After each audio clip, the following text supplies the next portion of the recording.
Manatra ny aravantsika rehetra izay manaraka indray ny fandarana passion d'ado itony fahita lavitra ny Kolo TV amin'izao fotoana izao araka ny fotoana ny fanomezantsika dia vonina indray izahay efa eto mihitsy aza moa hanolotra ho anareo talentana tanora miavaka indray amin'ity anio ity. Tsy zoviana aminao indrindra hoe mpikirakira ireny fitaovan-tserasera ireny ny asa tanan'ity tovovavy ity ary anatin'ny sary ny tena manavanana azy sy nanana ny talenta sy fialamboly indrindra izy natsoina hoe Fity ka androany ianao raha naraka ny fandarana passion d'ado dia afantatra bebe kokoa ny mahakasika n'izany fanaovana sary izany ary ihany koa ahita ny talentan'ity tovovavy ity andao ary manasanao hanaraka ny fandarana passion d'ado hatramin'ny farany.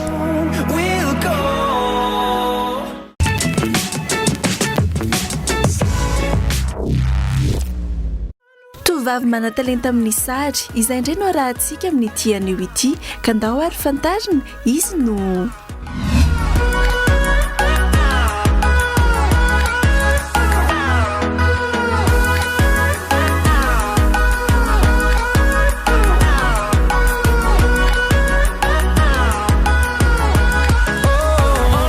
manahoana daholo io Ranefson Fity Kolona no anarako. Fity fille illustratrice nom d'artistako dia sary peinture digitale no ataoko. Mahafinaritra ny fia indrindra ny mijery sary ka izany no anisany nahatonga azy nanomboka nanao azy ity. Efa hatrambola kely tia mijerijery an'ireny dessin animé ireny, surtout rehefa zavatra vokarin'ny Disney, Dreamworks, Pixar dia tena tiako. Dia ireny zany manosika anao hoe maninona raha mba hanao zavatra ohatrohatr'ireny ihany koa. Dia nanomboka nanao teny amin'ny sisisiny kahie teny dia hitako hoe tsara le izy dia lasa manao an'le izy foana. Dia taty aoriana nandalina bebe kokoa an'le izy dia nanao portrait aloha dia avy eo izay vao niditra tanatin'ilay tontolony digital.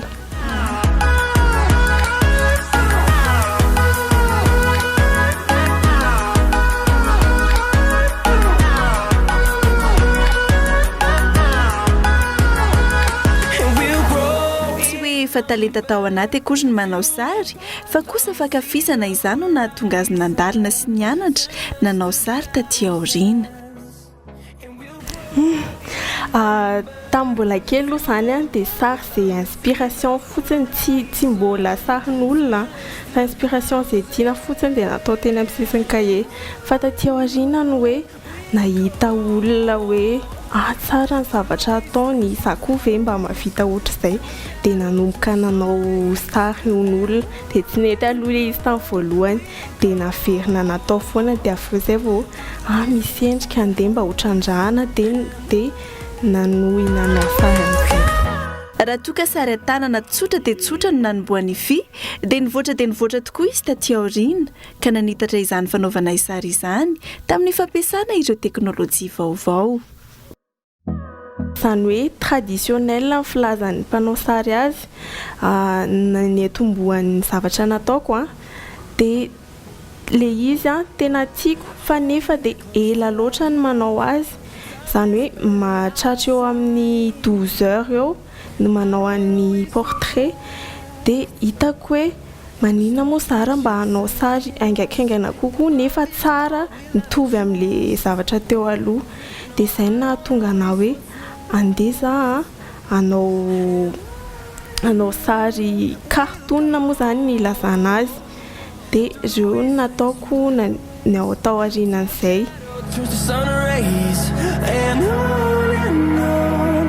Miezaka manatsara ny zava-bitany isan'andro izy satria dia avy ihany koa ny tanjona izay tiany tratrariny. Izaho moa zany taloha tena hoe autodidacte, izany hoe mijery tuto amin'ny internet, mijery ny ataon'ny olona dia izay no nampianatra anahy. Fa rehefa te hiroso kokoa bebe kokoa dia nianatra tao amin'ny CGM cours de vacances izy io dia ataony hitako hoe ohatr'izao ny base anaovana an'ilay izy dia teo aho zany nanomboka nianatra hoe raha mba tsy portrait satria ny olona rehetra afaka manao an'izay fa ndeha mba hitrandraka style vaovao, style manokana ho anahy manokana dia ohatran'ny reto izany no nizahako ny travaillena dia izay no nampatonga ana hoe lasa ohatr'izao ny ataoko. Ny tanjoko izany a dia ampafantatra ny olona rehetra hoe asehoa ny talentanao a, ataovy na dia tsy fantatrao ary aloha tsy fantatrao amin'ny voalohany fa izao ihany dia ho hitanao. Dia ny tanjona amin'ilay izy a mba ho fantatr'olona ihany koa hoe ty asa fanaovana sary ity ane ka afaka atao tena asa ihany koa, fa ny malagasy mantsy matetika tsy manome lanja an'le asa fanaovana sary dia tena mahavelo izy io ary afaka atao asa tokoa. Nanova zavatra maro teo amin'ny fiainan'ny Viny na mpanao sary azy, eny fa na dia tamin'ny fifandraisana amin'ireo manodidina azy aza. Misy fiantraikany be mihitsy ny amin'ny fiainako andavanandro ny fanaovako sary satria ny fahafantaran'ny olona hoe manao sary satria taloha tsy mbola nivoatra be ohatr'izao, tsy mbola fantatr'olona loatra hoe manao sary dia vao fantatr'olona hoe manao sary dia lasa ohatrany hoe misy valeur eo amin'ny société zany, lasa manomboka kokoa ihany koa mivelatra, misasa, manao zavatra, fa taloha zany dia nisitrika tsy dia créatif, tsy dia impulsif loatra. Azo atao hoe soa avokoa ny vokatra izany fanaovana sary izany, nefa misy ihany koa ny indro kely ny mpandrafitra amin'io sehatra io. Lafo tsara ny aloha tonga dia teneniko anareo hoe manintona olona le izy, ny olona mijery an'ilay izy dia hoe tsara le izy, mahafinaritra, afaka ataon'zareo amin'ny matetika mariage, anniversaire, rehefa zavatra fety zany dia tena manintona maso le izy. Fa ny lafo ratsiny fotsiny rehefa eo amin'ilay arak'asa zany dia tsy manome lanja an'ilay œuvre zany ny olona. Fa nandritra ny fotoana izay nitrandrahana sy nandalinana izany fanaovana sary izany dia nanaovana ity sary ity no tena anisan'ny fotoana nanamarika azy indrindra. Ny zavatra nanamarika anahy ity sarin'olona anankiray ity, namako Ianja ny anarany, dia misy an'io pentina io ny tarehany rehetra, dia tsy mbola mpinamana izay fa vao nahita azy dia tena tiako be mihitsy izy sady tena souriante be mihitsy izy dia nefany ny société ohatrany hoe tsy ohatr'izay, dia tiako nampiseho an-tsara zany ilay beauté intérieure sy beauté extérieure ny Ianja, dia tena mahafinaritra be izy dia faly be izy nahita an'ity sary ity.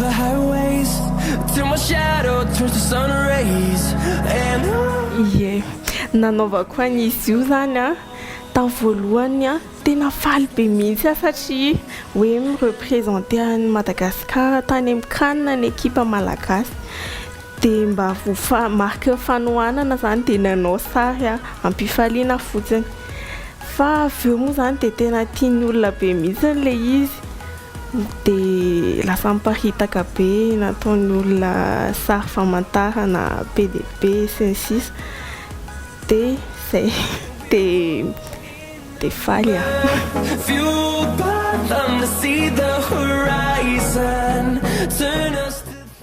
ankoatra izany moa dia tsaroa sy tsy adinony ihany koa ny namoahana ny asa tanany an-gazety voalohany izay nataony.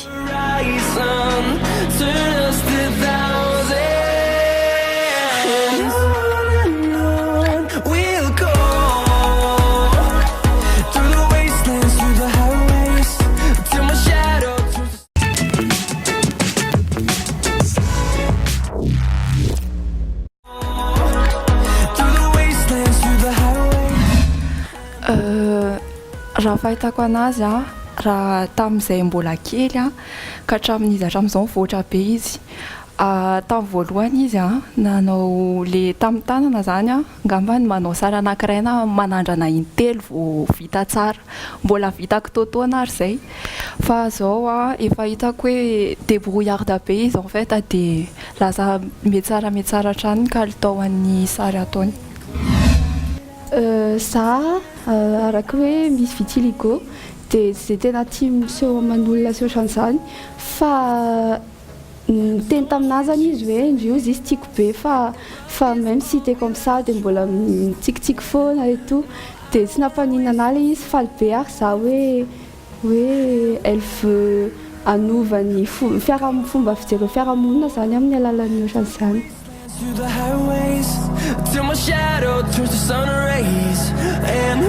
Araka le niteneniko teo hoe mampiavaka anazy a le te hanova ny fomba fijery sy ny fomba fisaina fiarahamonina izy amin'ny alalan'le sary ataony de mahafinaritra anahy le izy satria misy an'le côté cartoon kely le mampatsiaro an'ny Disney de zay.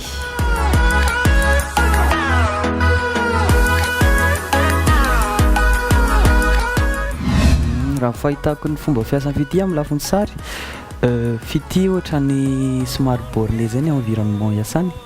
Za zany mahita hoe tokony hivelatra kokoa amin'ny style de dessin hafa izy. Fantatro hoe tiany le cartoon fa tsaratsara kokoa izy raha misokatra amina style de dessin hafa. Izy tia dessin animé, tia cartoon be izy de raisiny mitovy amin'ireny le style dessin le izy ary hitako hoe mipasse l'information fa tsaratsara kokoa izy raha midéveloppe capacité hafa amina style de dessin hafa. Mbola lavitra ny dia ilaina ihany koa ny mivoatra trany amin'izay atao ka izao ny tsikera avy amin'ireo manodidina azy hanatsarana trany ny asa tanany fy.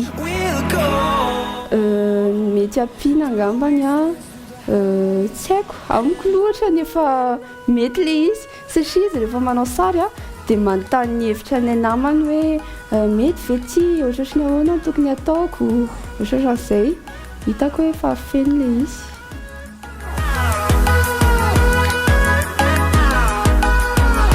Alohan'ny faran'izao fandarana izao dia ireto manaraka ireto no afatra ho an'ny fy. Ho an'ny fy tsiakoloina mirary soa be dia be dia izahay fianakaviana ao aoriananao foana dia manantena fa mbola hamokatra zavatra tsara bebe kokoa no ny efa ataonao amin'izao fotoana. Afatra ho an'ny fitikoloana zao toy izy foana kiny sary fa mahafinaritra be manao sary dia indry koa manana toetra mahafinaritra be izay ahafahandry mivoatra mandeha lavitavitra kokoa ary mirary soa andria amin'izay zavatra rehetrarehetra atao na ny sary zany na ny fianarana na ny zavatra hafa izay ataondry amin'ny fiainana fa izay namandry zany ny eo foana izay amin'izay zavatra ataondry rehetrarehetra zay. Fity tiako be ndria tsara be zavatra ataondria dia toy izy foana fa zay eo foana manohana hatramin'ny farany. Tsy diso anjara amin'izany ihany koa nefa ireo mpanaraka ny fandatrana passion dado. Ny afaka tranako ny tiako tenena aminareo dia ny voalohany misy an'izay tiana razafiny manana you first filoha-mpanorona ny you first ny teny hoe you have an idea and if you think it will work take the lead be the first investor of the project. Zany hoe raha manana hevitra ianao dia tonga dia raiso iny hevitra iny ary tanterao ianao no mandraisa andraikitra amin'ilay izy. Dia ny teny faharoa Michael Jordan zay mpanao baskety amerikana ny teny hoe the hard work beats the talent every time. Zany hoe ny talenta mitavozavoza dia rehefa fezahana mafy sy ny fahazarana mafy amin'iny activité iny. Raha eto misy olona mana-talenta ka mihevitra ny tenany hoe efa mana-talenta dia tsy mila manao an'iny intsony dia rehesan'ilay olona miezaka mafy sy mizatra mafy amin'iny zavatra iny. Dia zay ry tanora. Amaranantsika ny fandaharana ary dia andeha araka kafy ny asa tanana sy ny sanganasany fisy.